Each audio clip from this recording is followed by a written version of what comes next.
Okay, guys, let's go over the kidney and the digestive system.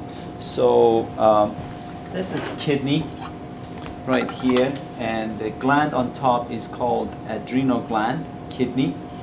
And this is the renal artery, renal vein, and renal pelvis. And then, of course, this is ureter. And then I will talk about inside of it and a different model.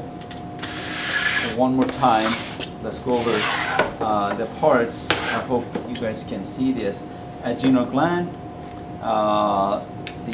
This is, of course, the kidney. This entire thing. The layer outside where you can see these yellow parts, those are called the cortex. Right here, they call them pyramid. You don't have to know this. The pyramids are called the medulla, renal medulla.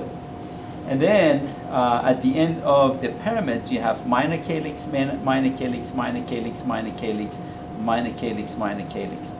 Then 2 or 3 minor calyx, they dump their material into major calyx. So your kidney has 2 or 3 major calyx. The major calyx dump their stuff into renal pelvis to ureter, and then from ureter goes to bladder, from bladder to urethra, and then out in the bathroom. Renal artery, renal vein. Okay, renal artery takes the blood into the kidney, renal vein is taking the blood out of the kidney. Adrenal gland, already talked about that. Okay, so in this one, they took a chunk of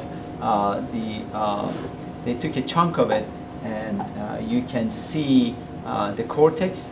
They took a chunk of kidney right here, so you can see the cortex and medulla layer. In the cortex, you can see the Bowman's capsule, the yellows are Bowman's capsule. The red inside of the yellow is glomerulus, which I'll show it to you again in a bigger version. So the white tubing right here after Bowman's capsule, the white tubing right here is called proximal convoluted tubule. From proximal convoluted tubule, then it goes to loop of Henle. From loop of Henle, it goes back to distal convoluted tubule. From distal convoluted tubule, it goes into collecting duct. Collecting duct empties into minor calyx. You remember I talked about that, minor calyx. Okay? Then right here you have the glomerulus, a nephron. You have glomerulus, and this is afferent arteriole bringing blood into the glomerulus. Efferent arteriole takes the blood away from glomerulus.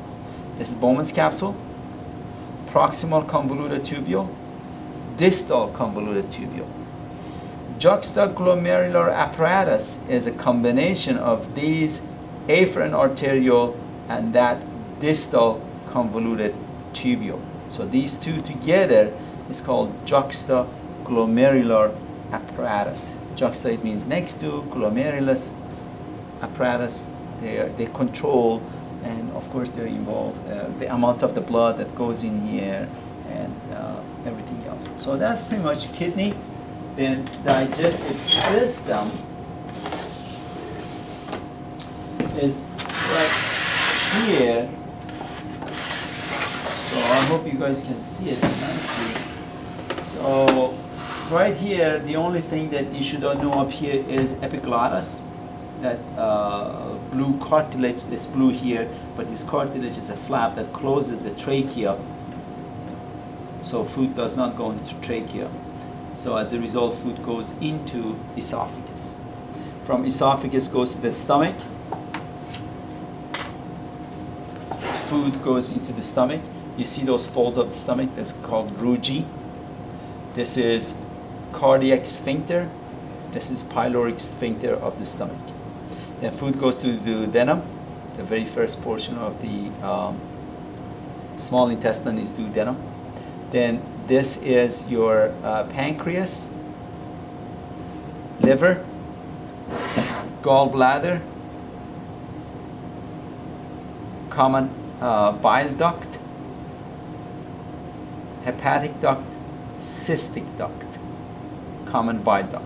As you can see, the common bile duct right here as well, dumping the material from gallbladder into duodenum. And of course, pancreas dumps its stuff into the duodenum as well. Small intestine, ascending colon, transverse colon,